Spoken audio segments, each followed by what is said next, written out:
বান্ধব তাই না? স্কুল বন্ধ না একেবারে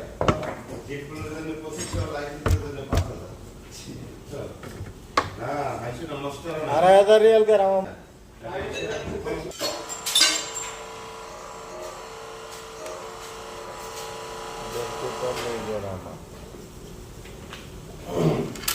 ওদের উপর সিস্টেম করছে বা করবো খাম্বার মধ্যে সুইচ দিয়ে দেবো বুঝছো